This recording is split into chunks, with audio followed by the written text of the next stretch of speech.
Ibinenta ng sariling ina ang isang bagong silang na sanggol sa halagang 40,000 piso. Depensa niya matapos arestuhin, kahirapan. Nakatutok si June Veneracion.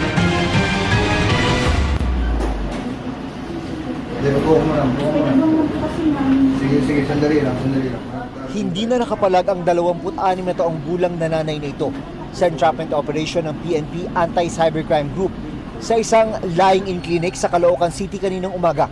Isang araw matapos niyang iluwal ang una niyang anak. Naiintindihan mo ba ang karapatan?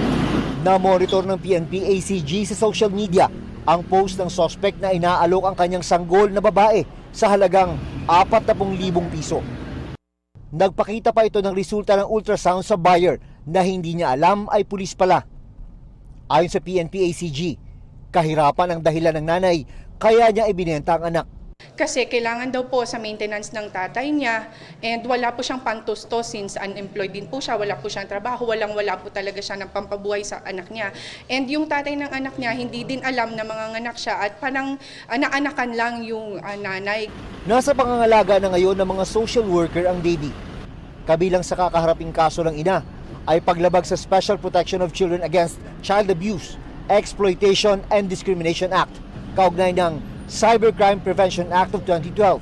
Yung penalty po is depende po sa appreciation or sa gravity ng offense niya. Pero ang alam po ng PNP ACG, 1 degree higher po ang imprisonment and fines niya if ever na ma-found siya guilty sa ganitong kaso.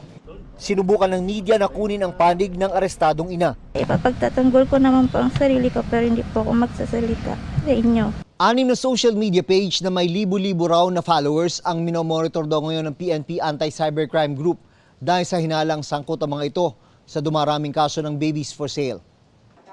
Babala ng PNP, parehong may pananagutan sa batas ang nagbebenta at bumibili. Meron naman daw proseso ng pagpapaampon kung hindi talaga kaya ang responsibilidad na maging magulang. Nagiging rampant na po yung online selling ng mga babies. Mas mainam po na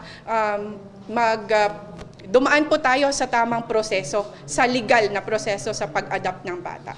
Para sa GMA Integrated News, June Veneracion, Nakatutok, 24 Oras.